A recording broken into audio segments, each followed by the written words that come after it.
মুসা ইসলামের জামানায় কালিমা কি ছিল?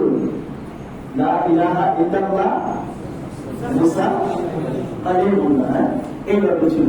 আল্লাহ তাআলা এইভাবে মানুষদেরকে হিদায়াতের পথে আনার জন্য আম্বিয়া ইসলাম থেকে পাঠিয়ে দিয়েছেন। তার মানে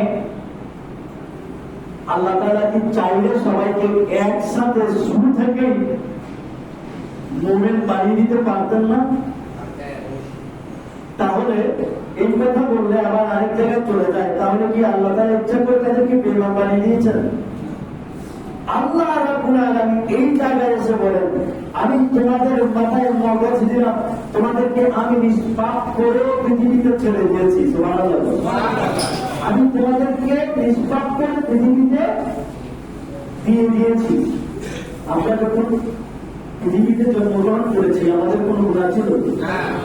তাহলে বলবেন শুধু মুসলমানরা নিষ্পাপ পৃথিবীতে আসে?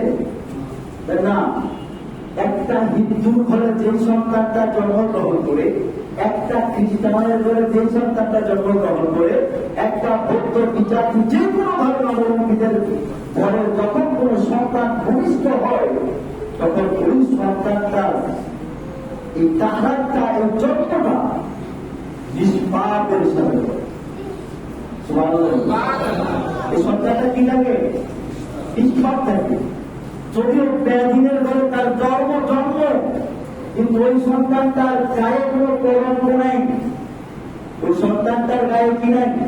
কলঙ্ক নাই।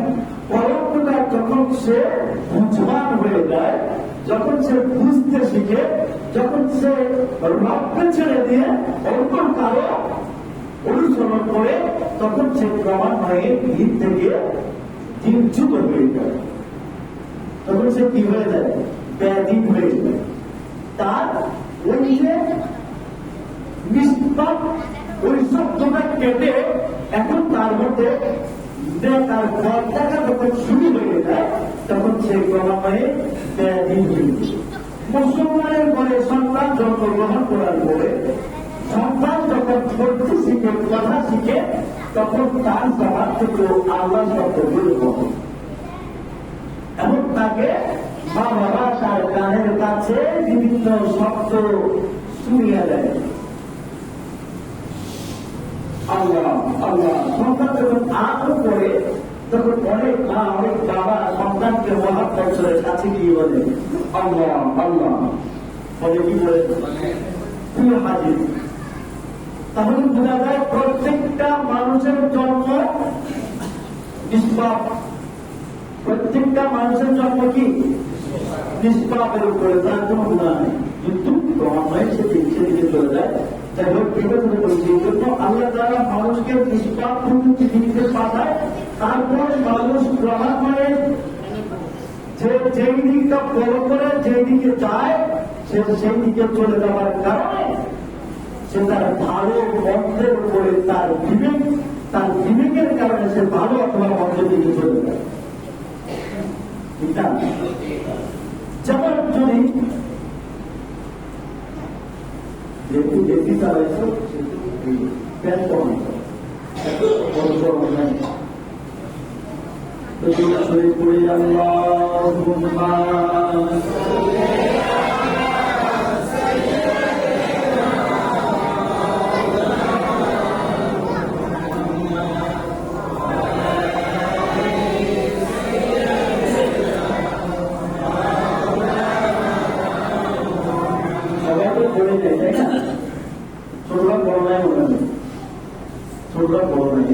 সবাই করতে হবে নাকি? একটু জোরে জোরে পড়ে গেল।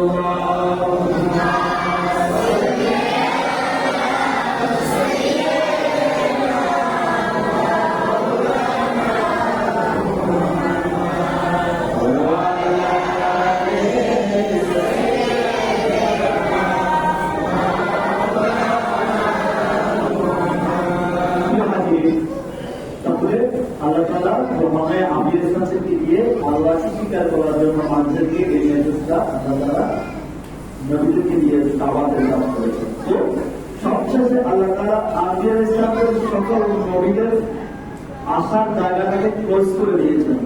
কার মাধ্যমে?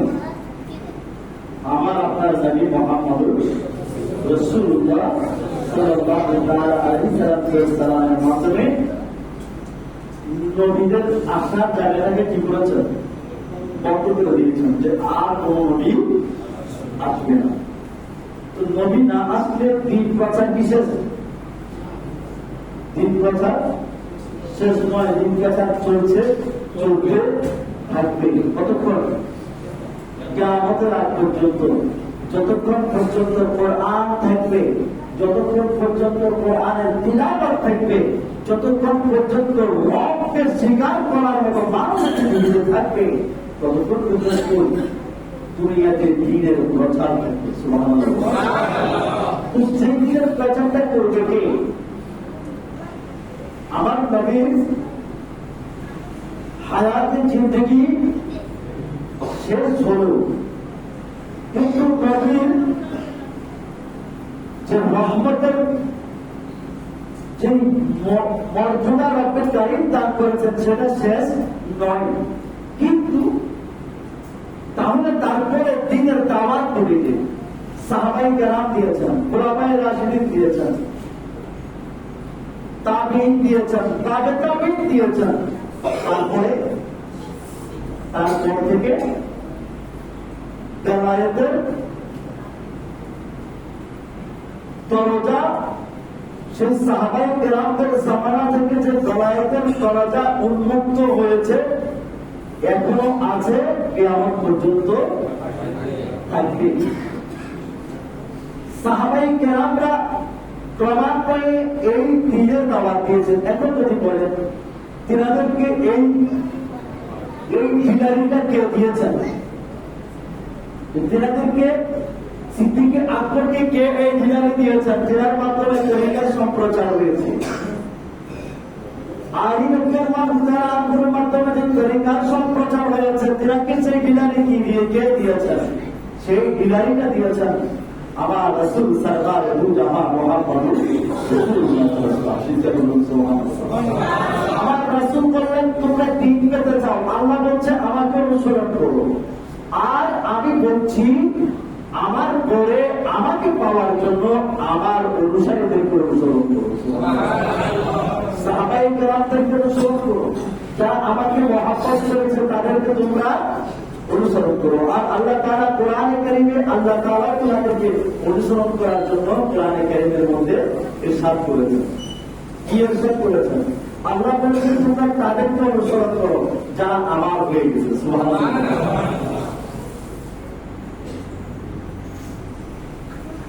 সূরা আল-ফাজরের মধ্যে আমরা এই আয়াতটা অনেকে পারি, অনেকে পারি না, কিন্তু অনেকে এটা জানি যে আইয়াল মুহাম্মদ শুরুতু ওয়া ইরজি'i ইলা রাব্বিকি রাদিয়াতাম মারদিয়া ফাদখুলি ফি ইবাদি ওয়াদখুলি জান্নাতি। কোরআনে কারীমের অসংখ্য আয়াতের মধ্যে আল্লাহ রাব্বুল আলামিন সালিহিনদেরকে উদ্দেশ্য করে বলেছেন, যারা মুমিন হয়েছে, মুত্তাকিন হয়েছে, সালেহ হয়েছে, আমার প্রিয় হয়েছে, তোমরা তাদেরকে অনুসরণ করো, তাদেরকে ইত্তেবা করো। আমরা নবীগণকে মানি কি মানি না? সকল নবীকে মানি কি মানি না? বাবা আদমকে মানি তো? আইয়ুব আলাইহিস সালামকে কথা বলেন না, আইয়ুব আলাইহিস সালামকে বিশ্বাস করি তো? সকল নবীকে আমরা বিশ্বাস করে মানি, তিনারা আসিয়া, তিনারা পয়গম্বর, আমরা মানি, আমরা ভালোবাসি সবাইকে, কিন্তু আমরা একজনকে অনুসরণ করি, তিনি হচ্ছেন মুহাম্মদুর সাল্লাল্লাহু আলাইহি ওয়াসাল্লাম। আজকের সময়ে আমার নবী ওফাত হয়েছেন, আজ থেকে আমার নবী ওফাত হয়েছে আজ থেকে প্রায় 1400 বছর পূর্বে।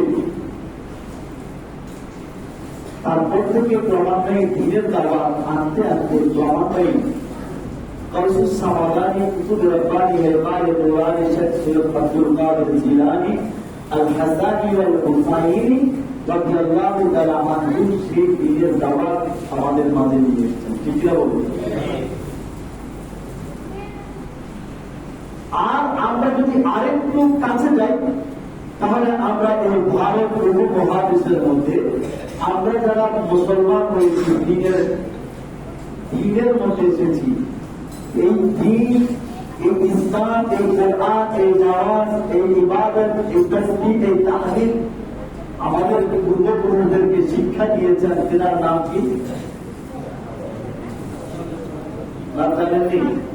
ভারতের জমিনে যিনি সাহিত্য আছেন, তেনার নাম কি? খাজায়ে খাজগান, খাজা করিম নওয়াজ আজমেরি সামসিদি রহমতুল্লাহ। ঠিক না? তিনাদেরকে এই মর্যাদা, তিনাদেরকে এই পাওয়ার দিয়েছেন কে? এই পাওয়ার দিয়েছেন আল্লাহ। যারা আমাদের মাঝে দিনের দাওয়াত নিয়ে এসেছেন, কালিমার দাওয়াত নিয়ে এসেছেন, যারা আমাদের মাঝে কালিমার দাওয়াত নিয়ে এসেছেন, যারা নিজের জমি থেকে নয়, এনাদেরকে আল্লাহ তাআলা পাঠিয়ে দিয়েছেন, আমার নবী করিমের মাধ্যম দিয়েছেন। আল্লাহ নবীদেরকে মুআজিজা দিয়েছেন। কি দিয়েছেন? নবীদেরকে আল্লাহ তাআলা কি দিয়েছেন? কেন দিয়েছেন? যেটা মানুষ করতে পারে না সেটা নবীরা করেছেন। আল্লাহ তাআলা তিনাদেরকে সেই শক্তি দিয়েছেন বিদায়। ঠিক কিনা বলেন? সেই শক্তি দিয়েছেন বিদায় আমার নবী করিমের একটা ছোট্ট মজাদার কথা বলি। ইকরামা ইবনে আবু জাহল যখন দিনের পথে আসলেন, সেটার একটা বড় পরীক্ষা হয়েছে, সেটা বলবো না আজকে। তিনাকে বললেন, একজন বিধর্মী, তোমার নবীর দিন কেমন সত্য এটা একটু জানতে চাই। তোমার নবীর কথায় যদি এই পার থেকে ওই পারে এই বিশাল পাথরটা বেসে যায়, তাহলে আমি দিন গ্রহণ করি। পাথর কি আসলে ভাষার জিনিস? পাথরটাকে সহজভাবে যদি পানিতে রাখিয়ে কি ভাসবে? এটা কি ভাসমান জিনিস? এটা ভাসমান জিনিস নয়, এটা মৌসুমী জিনিস। ইকরামা ইবনে আবু জাহল বললেন, ঠিক আছে, তুমি যা বলেছো তাই হবে। আমার রাসূল করিম সরকার দু জাহানের কদমে আওয়াজ করতে দেরি, পাথরকে আদেশ করতে দেরি, পাথরকে ফেলতে হয়, পাথর হেঁটে গিয়ে পানিতে পড়ে পানির উপর দিয়ে ভেসে আরেকবারে চলে গেছে। এটা হচ্ছে কি মুজিজা? এটা কি মুজিজা? একটু বেদিনদের মধ্যে কেউ কেউ অনেক ধরনের অনেক মুজিজা, যেমন চন্দ্র দ্বিখণ্ডিত করেছেন, তারপরেও তারা দিনে আসতে পারে নাই। তার মানে আমার নবীর কোনো অসুবিধা নাই। তোমরা দেখতে চেয়েছ, আমার আল্লাহ তাআলা আমার নবীর মাধ্যমে দেখিয়ে দিয়েছেন। সুবহানাল্লাহ। আবার আল্লাহ আমার হাবিবকে আমি সেই পাওয়ার দিয়ে দিয়েছি, এই চন্দ্রটাও আমার হাবিবের কারণেই আমি সৃষ্টি করেছি। তো যুগে যুগে নবী আলাইহিস সালামের মুজিজার পরে দিনকে সুপ্রতিষ্ঠিত করার জন্য আল্লাহ তাআলা ওলিদেরকে প্রেরণ করেছেন। ওনাদেরকে কিছু কিছু কারামতের পাওয়ার দিয়েছেন। কিসের পাওয়ার? কিছু কিছু পাওয়ার দিয়েছেন, যে পাওয়ারটা ব্যবহার করার কারণে মানুষ, সাধারণ মানুষ যা করতে পারে না, সেটা তিনাদের জবানের বলার সাথে সাথে বলে ফেলেছেন। সুবহানাল্লাহ। সেটা হয়ে গেছে। আর আল্লাহ তাআলা এটা কেন দিলেন? যাতে করে মানুষ পার্থক্য বুঝতে পারে। কি বুঝতে পারে? পার্থক্য বুঝতে পারে। আমি আর উনি এক নয়, আমি আর উনি এক নয়, আমি মৌলানা কামরুল আর খাজায়ে খাজগান গরিবে নওয়াজ এক নয়, আমি ব্যক্তি ম্যাজিস্ট্রেট আর খাজা বাহাউদ্দিন নকশবন্দি এক নয়, আমি জজ আর মুজাদ্দিদ আল-কাসানি এক নয়, আমি দুনিয়ার ব্যারিস্টার, বড় শিক্ষিত, পিএইচডি হোল্ডার, কত বড় শিক্ষিত হয়েছি, আর একজন দুনিয়ার শিক্ষায় বড় শিক্ষিত নয় বটে, কিন্তু রব্বে কারিমের সাথে সম্পর্ক হওয়ার কারণে তার পাওয়ারটা অনেক বড় হয়ে গেছে। আল্লাহ তাআলা তিনাদেরকে কারামত দিয়েছেন বিদায়, যেমন খাজা গরিবে নওয়াজ আসগরি সাঞ্জেরি রহমতুল্লাহ আলাইহি, তিনি যখন দিন প্রচার করতে আসলেন তার প্রতিরোধ করেছেন তারা পৃথ্বীরায়ের লোকেরা। প্রতিরোধ করলেন কিভাবে? আমার রাসূল সাল্লাল্লাহু আলাইহি ওয়াসাল্লামের যে চারজন বিশিষ্ট খলিফা ছিলেন, এই চারজন খলিফার নামে সেও চারজন মানুষের নাম সেভাবে দিয়েছেন। নাউজুবিল্লাহ বলি করে আমার তখন চারজন খলিফা কে কে ছিলেন? আবু বকর সিদ্দিক রাদিয়াল্লাহু আনহু, বলেন না, হযরত ওমর ফারুক রাদিয়াল্লাহু তাআলা আনহু, ওনাদের নাম বলে সওয়াব হবে না গুনাহ হবে? সাহাবের নাম আপনি জবান উচ্চারণ করবেন, আপনার সওয়াব হবে, আপনার জাহানের শক্তি বেড়ে যাবে। আর তো আসতে বলেন আমার সাথে বলেন, হযরত আবু বকর সিদ্দিক রাদিয়াল্লাহু তাআলা, হযরত ওমর ফারুক রাদিয়াল্লাহু তাআলা, হযরত উসমান গনি জিন্নওয়াইন রাদিয়াল্লাহু তাআলা, হযরত আলী রাদিয়াল্লাহু তাআলা, এই চারজন আমার নবীর পাশে কাছে ছিলেন। দিনের জন্য সম্পদ থেকে শুরু করে সব কিছু উৎসর্গ করেছেন, সর্বোপরি নিজের জীবনকে উৎসর্গ করে দিয়েছেন। তো ওই পৃথ্বীরায়ের চারজন তার খলিফা বানাইছেন, নাম হলো কি? এই চারজনের নাম নাউজুবিল্লাহ বলেন। চারজন এসে প্রথমে তাদের নাম প্রচার করে খাজা গরিবে নওয়াজ দিন প্রচার করার জন্য যখন ভারতের মধ্যে আসলেন, তিনি একটা ছায়ার মধ্যে, একটা খেজুর বাগান, একটা বাগানের মধ্যে ছায়ার মধ্যে অবস্থান করছিলেন। সেখানে এসে তিনাকে বসতে দেওয়া হচ্ছে না এবং বিভিন্ন ধরনের প্রস্তাবগুলো শব্দ উচ্চারণ শুরু করেছেন। ওই চারজন চারদিক থেকে তিনাকে ঘিরে ধরেছেন, তাদের সাথে আরো সৈন্য সমাপ্ত যারা ছিল প্রত্যেকে মিলে যখন খারাপ ভাষা ব্যবহার শুরু করেছেন এবং চারজন খলিফার নাম নিয়ে তারা যখন ব্যঙ্গ শুরু করেছেন, খাজা আসগরি সাঞ্জেরি রহমতুল্লাহ আলাইহি সালাহিয়াতের দৃষ্টি যখন তাদের দিকে দিলেন, যখন চক্ষুকে বড় বড় করে তাদের দিকে তাকালেন, তাদের শরীরের মধ্যে কম্পন শুরু হয়ে গেছে। তাদের শরীরে কাঁপাকাঁপি শুরু হয়ে গেছে, কেমন একটা রোগ হয়ে গেছে। আর তারা স্থির হয়ে দাঁড়াতে পারছে না, তাদের সমস্ত শরীর কাঁপতে শুরু করেছে। কাঁপতে কাঁপতে তারা বসে গেছে, বসার থেকে শুয়ে গেছে, শুয়ে গিয়ে তারা লুটালুটি শুরু করে দিয়েছে। আমরা মাঝে মাঝে কথা শুরু করবো, রাত জন্য বেশি করে থাকতে পারি না, বাঁধতে পারি না, কি করি? তাকে কি না কথা বলবো না, তাকে না মানে খাইপাড়া বসে তখন আবার যদি আরেকটা জায়গা পাই এই গড় চলতেছে, হ্যাঁ ঠিক না বেটে? আমার খাজা গরিবে নওয়াজ যখন চোখের দিকে তাকিয়ে যখন তাদের দিকে জানানিয়াতের দৃষ্টি দিলেন, সঙ্গে সঙ্গে চারজন দাঁড়ানো থেকে কাঁপতে কাঁপতে কাঁপতে কাঁপতে বসে গেলেন, বসা থেকে কাঁপতে কাঁপতে শুয়ে গেলেন, শোয়া থেকে গড়াগড়ি শুরু করে দিলেন, চিৎকার দিতে থাকলেন আর বলতে থাকলেন, ও ফকির শুনো, আমাকে আল্লাহর হস্তে মত করো, আমার ভুল হয়ে গেছে, আমাকে ক্ষমা করে দাও।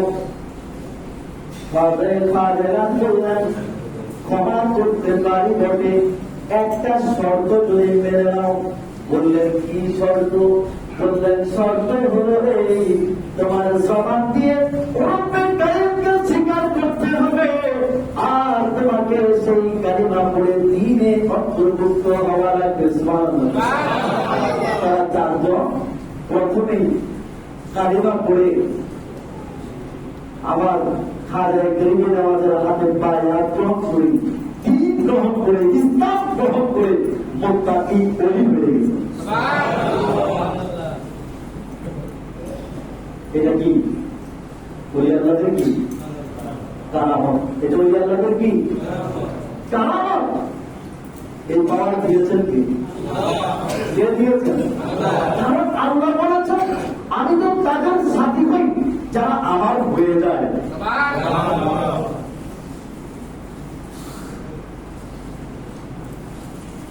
হযরত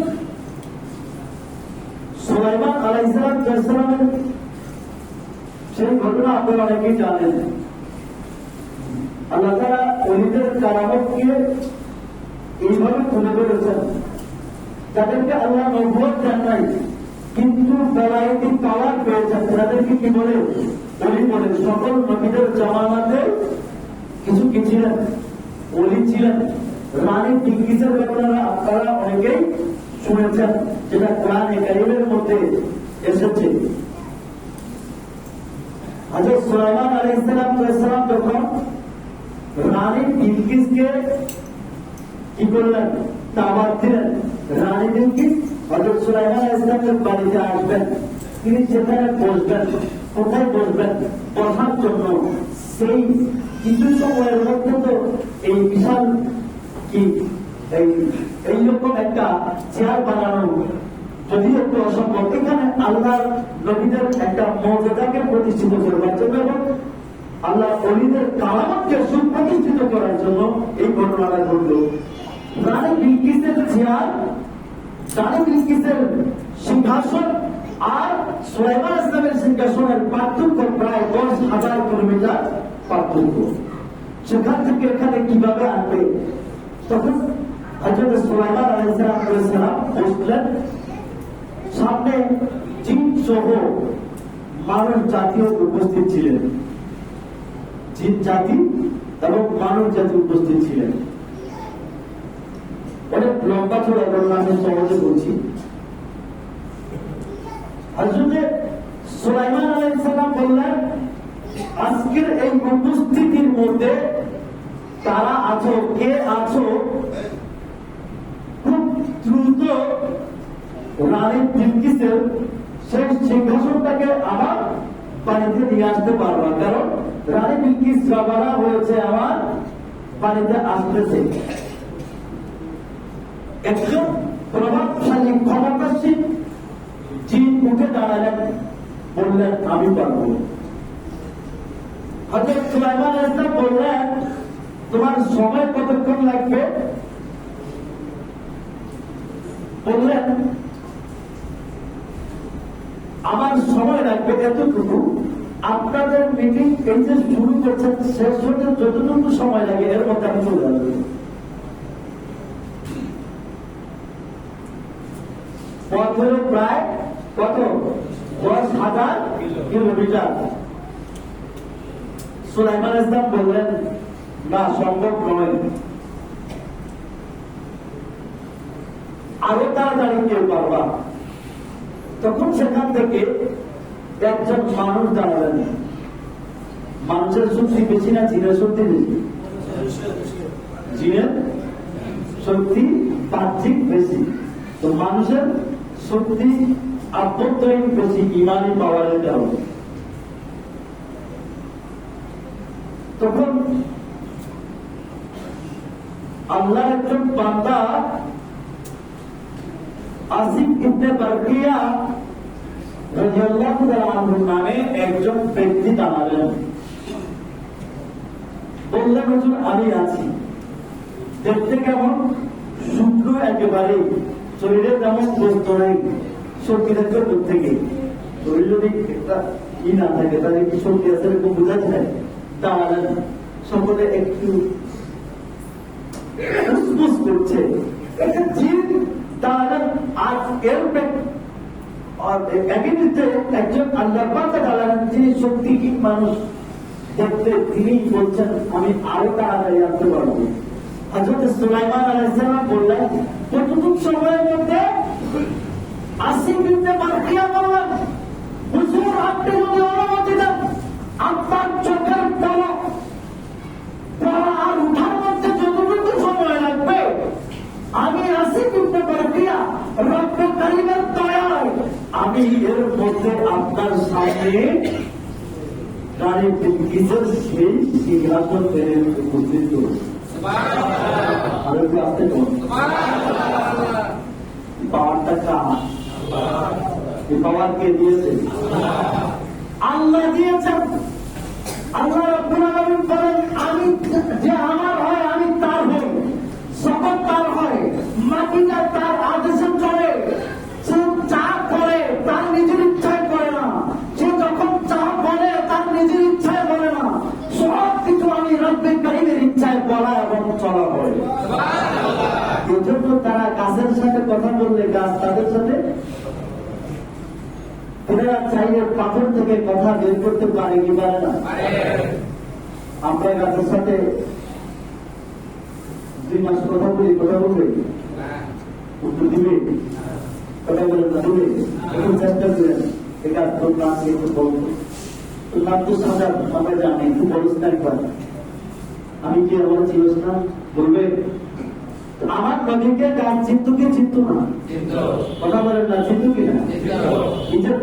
হেরা গুহায় গেলাম, যেখানে আমার নবী, যেখানে তার সুরের মধ্যে আমার নবীকে সাপে দিচ্ছে কিনা, সাপ বারবার আমার নবীকে দেখার, সাপ মেটাবার জন্য গর্ত করছে। আবু বকর সিদ্দিক সেটাকে বন্ধ করছে, ওরে দংশন করলেন, দেখায় কাতর হলেন, আর বললেন, ও সাপ, রাসূল বললেন, সাপ কেন আমার আবু বকরকে দংশন করেছে? বললেন, এই জন্য দংশন করেছি, আমি তো বারবার আপনাকে দেখার জন্য বন্ধ করছি, আমার জায়গাটাকে বারবার আবু বকর বন্ধ করছে, আমি সেই জন্য আবু বকরকে দংশন করেছি। আবু বকরের সাথে আমার শত্রুতা নাই, আবু বকরকে আমি ভালোবাসি। ইয়া রাসূলুল্লাহ, আপনাকে দেখার সুযোগ আমি পেয়েছি, আজকে থেকে আমি সাপের জীবনকে আমি ধন্য করবো, এই জন্য আমি আবু বকরের হাতে দংশন করে আপনাকে দেখে আমার জীবনকে ধন্য করি।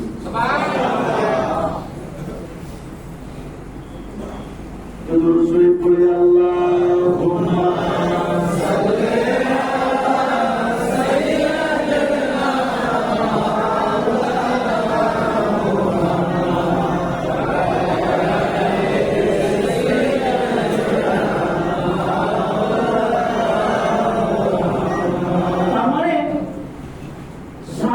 গাছগাছালি জমিন সব কিছু আল্লাহ ওয়ালাদেরকে ছেড়ে, কারণ আমার আল্লাহ বলেছেন, তোমরা যখন আমার হয়ে যাবা তামাম জগৎ তোমাদের হয়ে যাবে, তোমরা চাইবা তো সব কিছু তোমাদের সাথে চলে যাবে। আল্লাহ রাব্বুল আলামিন কালামে কারীমের মধ্যে বলেন, আমি আসমানকে বলে দিই, জমিনকে বলে দিই, রুদ্ধকে বলে দিই, আমার সৃষ্টির সকল কিছুকে বলে দিই, এই বান্দাটা আমার হয়েছে, তোমরাও তার হয়ে যাও। সুবহানাল্লাহ।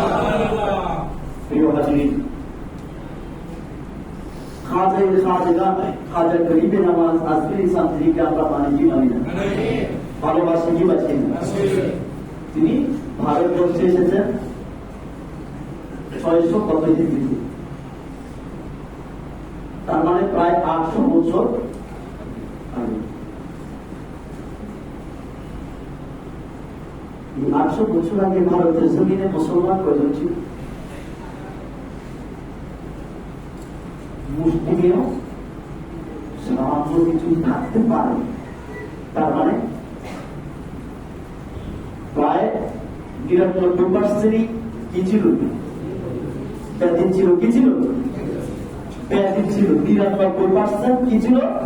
আমি জানি না, অনুমান করে যদি বলি, বা তার চাইতে বেশি ব্যাধি ছিল, দিনের কাছে ছিল না। এখনো তো না, তখন তো আরো বেশি, কারণ এখন 130 কোটির মধ্যে 30 কোটি যদি মুসলমান থাকে, 100 কোটি যদি হিন্দু থাকে, তাহলে সেখানে বোঝা যায় এখনো কি আমরা পার্সেন্টেজের জায়গায় কতটুকু আছে। তাহলে যখন তো মাত্র হাতে গোনা 2-4 জন ছিল, তাহলে বোঝা যায় এখনকার মুসলমানদের যদি পূর্বপুরুষদেরকে খোঁজ করে, তাদের মধ্যে কি কিন্তু পাওয়া যাবে কি যাবে না? পাওয়া যাবে কিনা? কিন্তু খাজা আজমির রাদিয়াল্লাহু তাআলা সিলসিলার মধ্যে, জীবনের মধ্যে হিজরতের কোন প্রাণ আছে? নাই।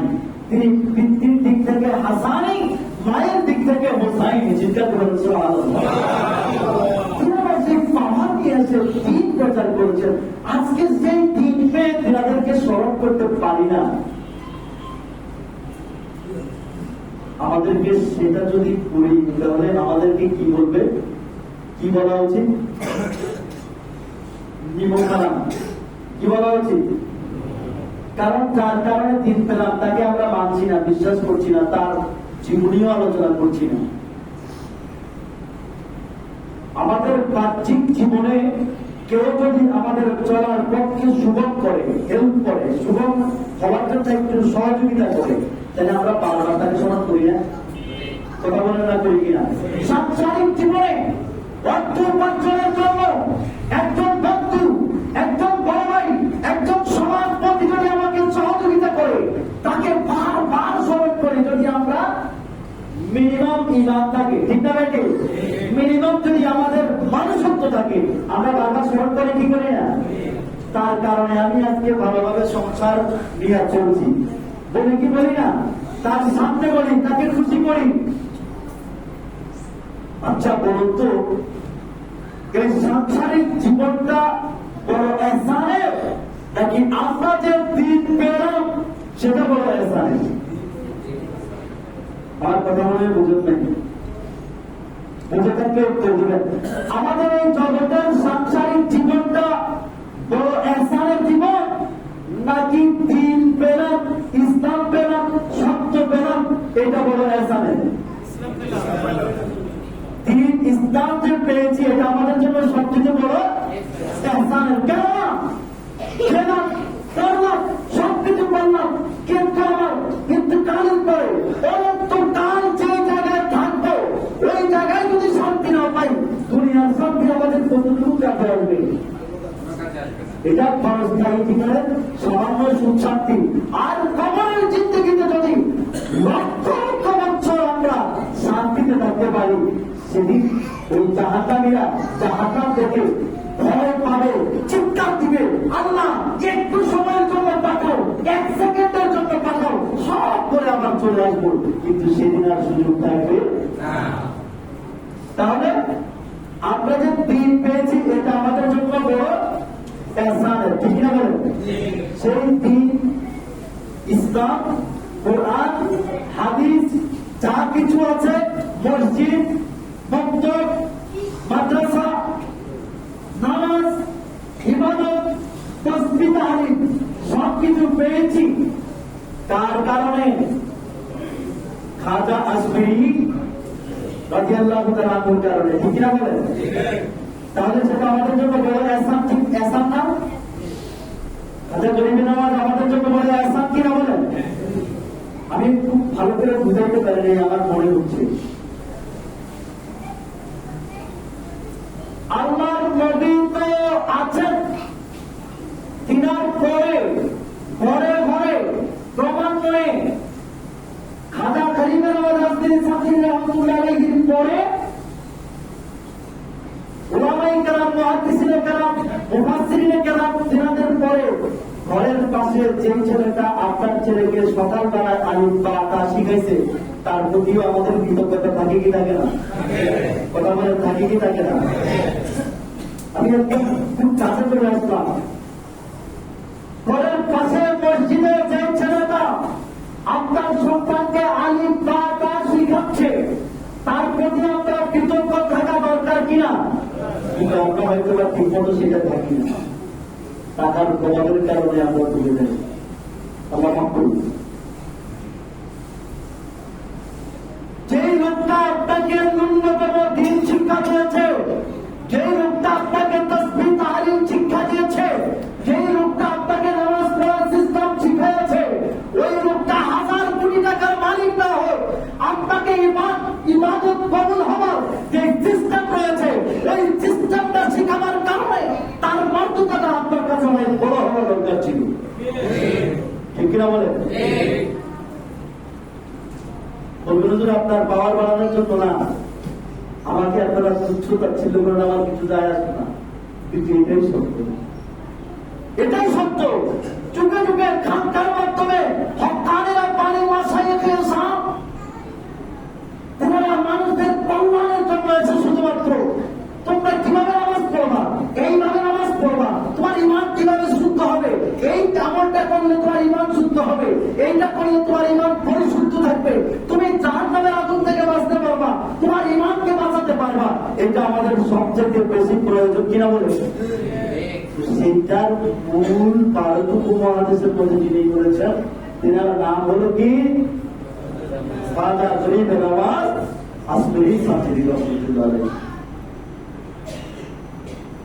তিনার সম্মান করলে আমরা আমাদের দায়িত্ব পালন করলাম, আমার মনে হয়। আর তিনার বিরোধিতা করলে নিমকারামি ছাড়া আর কিছু হবার কথা ঠিক কিনা বলেন? শেষ করে দিচ্ছি। সবশেষের কথা হলো গাউসে পাক আব্দুল কাদের জিলানী, তিনি হাসানি হুসাইনি, তিনার নাম যদি আমরা ভালো করে একটু বলি, অনেক ভাইদের গায়ে একটু আগুন লাগে, কষ্ট লাগে। কেন এভাবে বলছেন? গাউসুল আজম কেন বলছেন? গাউসে পাক কেন বলছেন? আরে ওই আমাদেরকে তো পাক করে রব্বুল আলামিন পৃথিবীতে পাঠিয়েছেন, আপনার সাথে জোড়া দিবেন কিভাবে? তিনাদেরকে তো পাক করে রব্বুল আলামিন পাঠিয়ে দিয়েছেন। সুবহানাল্লাহ বলেন। এজন্য আল্লাহ বলেন, ইয়া আইয়ুহান নাফসুল মুতমাইন্না ইরজিউ ইলা রাব্বিকি রাদিয়াতাম মারদিয়্যা ফাদখুলি ফি ইবাদি ওয়াদখুলি জান্নাতি। রব্বুল আলামিন কালামে কারিমে ঘোষণা করছেন, হে প্রশান্ত আত্মা, মুক্ত প্রশান্ত আত্মা, কলঙ্ক মুক্ত আত্মা, উজ্জীবিত আত্মা, তাকে বলছেন যারা সালেহীন ছিলেন। সুবহানাল্লাহ। ইবাদুল্লাহিস সালেহীন। আল্লাহ কোরআনে কারীমের সূরা আল ফাজরের মধ্যে আল্লাহ তাআলা স্পষ্ট করে বলছেন, হে প্রশান্ত আত্মা আসো, আমার ওই বান্দাদের কাতারে আসো, যে বান্দারা জান্নাতি। সুবহানাল্লাহ। যারা জান্নাতে দাখিল হচ্ছে তাদের কাতারে চলে আসো। সুবহানাল্লাহ। আপনাকে বলেছে, আমাকে বলেছে, হাজার গিরি এনার কি সম্পদ আছে? শাহ আলী মুক্তাদি রহমতুল্লাহ আলাইহি কয়েকটা জায়গা কিনে গেছেন, কিন্তু সরকার দিয়ে দিয়েছে। আলহামদুলিল্লাহ বলেন।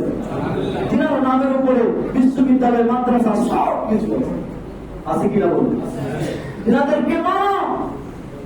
আল্লাহ তাআলা সূরা ফাতিহায় বারবার, তুমি পারো না, অর্থ জানো না, কিন্তু সূরা ফাতিহাকে ভালোবাসো, যে প্রত্যেকটা আয়াতে, প্রত্যেকটা হরফের মধ্যে নেক আছে। আল্লাহ প্রত্যেকটা হরফ তোমার কল্যাণের জন্য পাঠিয়েছেন, এই বিশ্বাস করে যদি নামাজ পড়েন, আল্লাহ কি কসম, আপনি ঠিকই ইহদিনাস সিরাতাল মুস্তাকিমের কাতারে চলে আসবেন। অর্থ জানেন না, দরকার নাই, আল্লাহ ডাকছে, আমি স্বীকার করি অর্থ জানি না, কিন্তু আমি করছি। ইহদিনাস সিরাতাল মুস্তাকিম সিরাতাল লাযীনা আন'আমতা আলাইহিম গায়রিল মাগদুবি আলাইহিম ওয়ালাদ-দাল্লিন।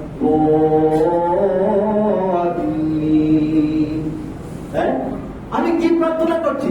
আল্লাহ আমাকে সেই পথ দাও, যে পথে তুমি খুশি, যে পথটা তোমার, যেটা জান্নাতি, আল্লাহ সেটা দাও। আর ওইটাকে নিও না যেটা পথগ্রস্ত, সেখানে আমাকে নিও না। এটা জানার পরে থেকে চোখের পানি ফেলে রব্বে কারীমের দরবারে চাইলে রব্বে কারীম সেই পথটাকে আপনাকে এমনি দেখে দিবে। মনের অজান্তে দেখবেন একজন কামেল আল্লাহর ওলির কাছে চলে গেছে। আলহামদুলিল্লাহ বলেন। আল্লাহ তাবারক ওয়া তাআলা আমাদেরকে ওলি চিনার তৌফিক দান। গাউসে পাকের নাম জপলে, গাউসে পাকের অধীনস্থ হলে আপনি নিঃসন্দেহে নবী পেয়ে যাবেন। খাজা গরিবে নওয়াজের অনুসারী হলে, সিনাকে অনুসরণ করলে আপনি নবীর কামলি ওয়ালার অনুসারী হবেন, আর তিনার অনুসারী হলে আল্লাহর প্রিয় বান্দা হয়ে যাবেন। চিন্তা করলেন হবেন।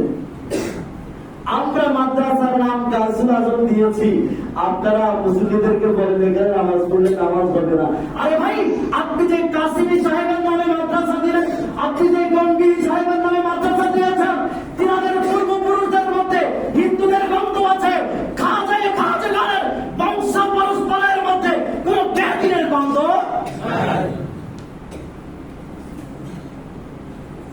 আমরা কাসুপাকে নাম দিয়েছি বিদায় আপনার কষ্ট লাগে, আল্লাহ মাফ করুন। বুঝার জন্য বলছি, ওলি আল্লাহদের মধ্যে যিনারা প্রথম দ্বীনের আওয়াজ আমাদের কাছে পরস্পরে পাঠিয়েছেন, তিনাদের অনুসরণ করা আমাদের জন্য জরুরি। ঈমান রক্ষার জন্য আল্লাহ তাআলা আমাদেরকে যতদিন বাঁচিয়ে রাখেন, ঈমানের সাথে আমলের সাথে বাঁচিয়ে রাখুন। আমিন। আওয়াজ দিয়ে বলেন আমিন। ওয়া আলাইকুম ওয়া রাহমাতুল্লাহি ওয়া বারাকাতুহু। সবাই বেশি লেগে গেছে, আপনাদের কাছে ক্ষমা চাইছি।